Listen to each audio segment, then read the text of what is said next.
Welcome to the Northeast Kingdom Voice. I'm your host, Scott Wheeler. It's that time of year, election time. And today's guest is Anya Tynio, a candidate for the U.S. House. Welcome to the show, Anya. Thank you for having me, Scott. This isn't your first go around. No, it's not. You went, what was it, 2 years ago? Yes, in 2018, I ran for the same position, the U.S. House of Representatives. So you're running against Congressman Welch? Correct. Right. Last time, as a political newcomer, you came out of nowhere, and for somebody who hadn't run a race before, I think probably even Congressman Welch was quite impressed. Well, thank you. I appreciate that. No, coming out as a political newcomer last time was incredibly. It was a learning experience like none other. You hit the ground running and you keep going. And now in this election, I guess I'm considered an old hat at it, but it's completely different because of the virus and everything that the state and nation has faced with that. So I suppose I'm in for a second round of learning experiences. Right. Sometimes people run for office, and if they lose, it beats them down, and they say, never again. How come you decided not to take that route? Because I feel that the message that I have and that what I would do in Washington, D.C. is more important than my personal feelings about something. A lot of people supported me in 2018, and I felt that I owed them another chance to have representation that they were looking for. So it's bigger than me, and it's important that I continue to try and serve my community and my state and my country. So so tell me a little bit about yourself. Well, what would you like to know? I grew up in agriculture, so I have a strong agricultural background and an understanding of it. I work 2 jobs, actually, so I work very hard. I campaign full-time. It's amazing I have time to do anything when I'm done, but I think that it's that kind of work ethic that I will take with me to Washington, D.C. that will really help our state. I plan to be a very active representative. Right. What was the number one thing you learned during your last campaign? I think that I learned how much partisan divide there is between Chittenden County and probably parts of southern Vermont and the rest of the state. So much of the state feels that they don't have representation, or that they can't outvote Chittenden County, or that they somehow can't have their voices heard because they aren't in the more populated areas. And I think I learned that it's very important to have representation for both sides, and I intend to be that representative. I understand the issues of rural Vermont. I live in rural Vermont. I grew up in rural Vermont, and yet I actually lived out in Burlington and worked in Burlington, so I understand what Burlington needs as well. And I think that to give people the hope and understanding that they too can be heard, that it's not just going to be one section of the state, is very important. Everyone's voice counts.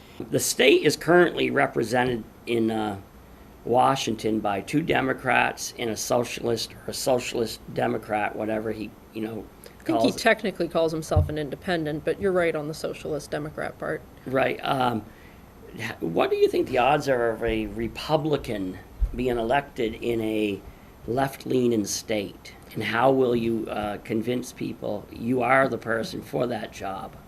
I think that a Republican can be elected in a left-leaning state, as was the case with Scott Walker in Wisconsin not too long ago. I think that it's really up to the people whether they want to change their representation or not, whether they feel that it's time for fresh leadership, fresh voice, fresh perspectives. So I don't think, when people tell me that a Republican can't win in Vermont, I don't believe that. I believe that anyone can win in Vermont, that the people choose to have represent them. Right. Do you think the national issues will impact the state races, whether it be COVID or the the racial unrest? I think that national issues always impact state races, just because Vermont is not separate from the rest of the United States. We have obviously our own set of unique issues and perspectives that belong just to us as Vermonters, but we are a state in the nation, and what affects that nation affects us. So I do think that obviously the COVID crisis has affected Vermont, and thankfully not on the level that it has affected some other states. But anything to do with the virus is always prevalent upon all the states.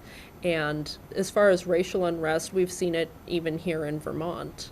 So on Saturday, July 25th, they had a pro-police rally on the State House lawn in Montpelier, which I was in attendance of.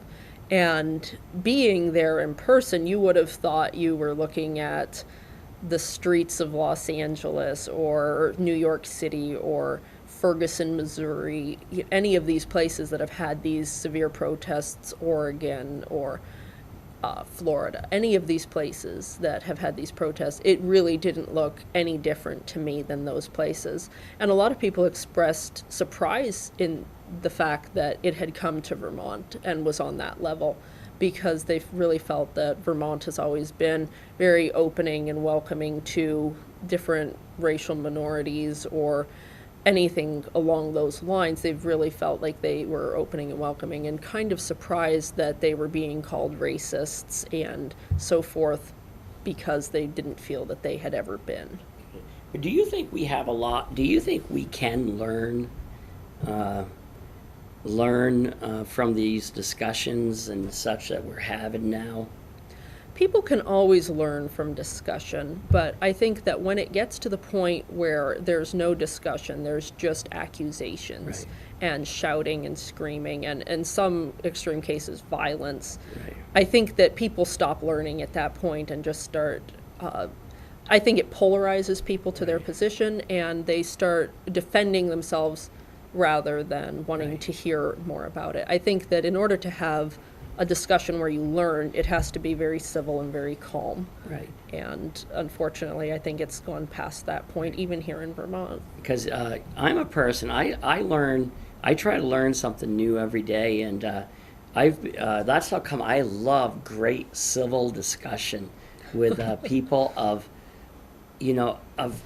all groups, whether it be cultures, whether it be political groups. I love to be able to nicely just discuss issues with them. And the media the media seems to tell me on any given day what I'm supposed to be mad at and who I'm supposed to hate. And I'm still convinced that our country is better than that.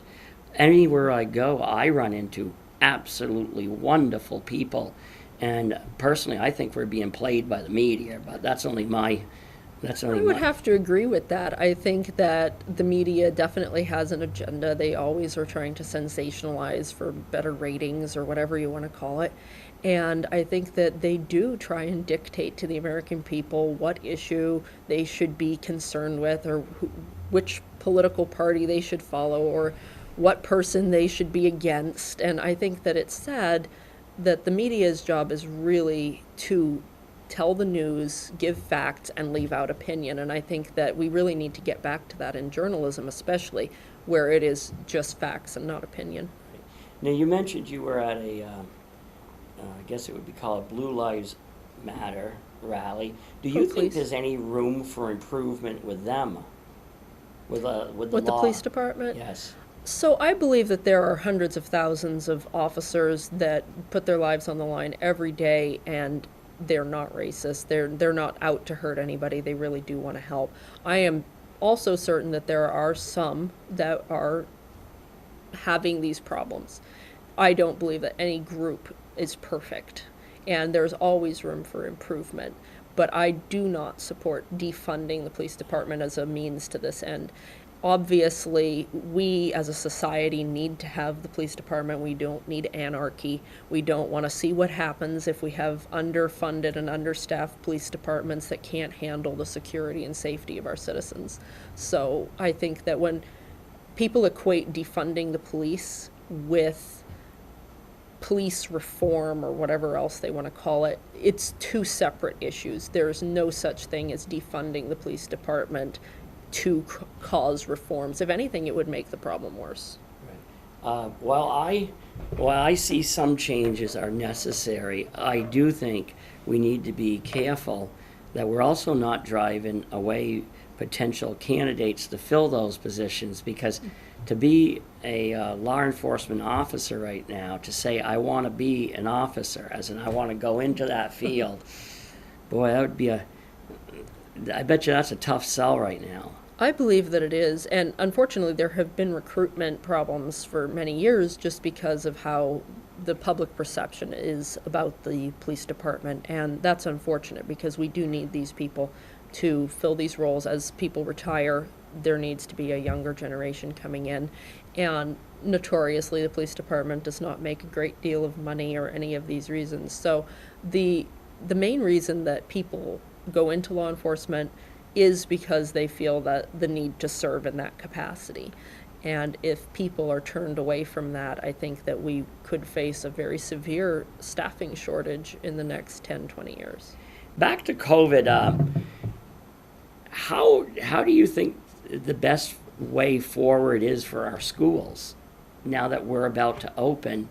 Should we jump in it with both feet, go full time? Should we not open schools, or kind of a combination? I think this is a very tricky subject because a lot of parents go to work and count on the school system to, teach their children while they're busy. I think that we know that every time the school year starts, pretty much cold and flu season starts every year. Mm-hmm. I mean, I do have serious concerns that it would be what they call a super spreader, where if the kids were all in school and it just suddenly swept through the schools, that would be devastating to a community. So I have serious concerns about that. I also have serious concerns that young children are not going to be able to sit for 6 hours a day socially distanced with a mask on and not be touching things. So I think that if it is an option for parents, I know that the number of homeschool applications has increased, I think by 75% was the last figure I saw since this time last year. I think a lot of parents are focusing on keeping their kids home from school, teaching them at home, working probably from home themselves, so they probably have that capacity. And I think if that's an option for parents to do so, I would encourage it, just because we want to make sure, number one, that our children are safe, and number two, that we do not create an environment where this virus can spread at a rapid pace. So I understand where everyone's coming from with schools reopening, but I think that if it is an option to learn at home, especially like when you're looking at high school students and up, where they can really do this work from a laptop at home or something like that, that the teachers really need to offer that type of online learning. Right. And create an environment where if the parents or the children don't feel comfortable being in the classroom, they can still pursue their studies. Right. I know I have my kids and their partners. There's a few of them that are in the health field, and others are in the education field, and some combination. I have a daughter-in-law who's a school nurse, and she said it's they're trying to figure it out. Mm-hmm. And but with every they don't live in Vermont, they live in another state, but with every day passes, they think they have it all figured out, and something new comes down from above. So time's ticking down, and they're still trying to figure out what they're going to do, just because it just keeps moving and changing. So this virus was I mean, obviously it was something that nobody knew anything about when it came on the scene. And I have to commend everyone who has been doing their research and studying this and working very hard from the federal level to the state level to learn about how this virus works and to try and implement strategies that will prevent it from spreading and to cure it. They have done a phenomenal job. I mean, when you consider how long it has taken us to eradicate some diseases and some that we have been trying to for 50 or more years without success. We have, as a nation, have done a phenomenal job getting to the point of knowledge that we are now. But it is something that we keep learning something new about every single day. And I think that as far as the school systems are concerned, it's very difficult for them to implement something new every day and to find that maybe what they thought would work 2 weeks ago is not what they're suggesting now. I can see the frustration in that extremely, it's very difficult. But so when you hear things like the colleges are going to have the children come move into the dorms and then they would just visit the teacher maybe once a week online and do their study in the dorm. To me, that makes no sense. I mean, just stay home and help mitigate the spread. So, and I understand, the cost and reasoning behind it, but I think that we as a nation really have to focus on eradicating the disease so that we can move forward. I hear a lot about the new normal. What we need is the old normal. And we need to eradicate the disease to get there. And I think that should be our focus. Okay, what more would you like to talk about who you are, what you stand for, and what you will do if you are elected? So anybody who has followed my campaign in 2018 or in 2020 or knows me in any sense of the word knows that I am an extreme constitutionalist. I believe that the Constitution is a document that transcends time, that we really can apply to any situation that we are having in the modern world. It's an inspired piece, and I believe that should be the basis for the rules and laws of our country and our state. So when I hear about erosions to those constitutional rights, it makes me very passionate to go and defend it.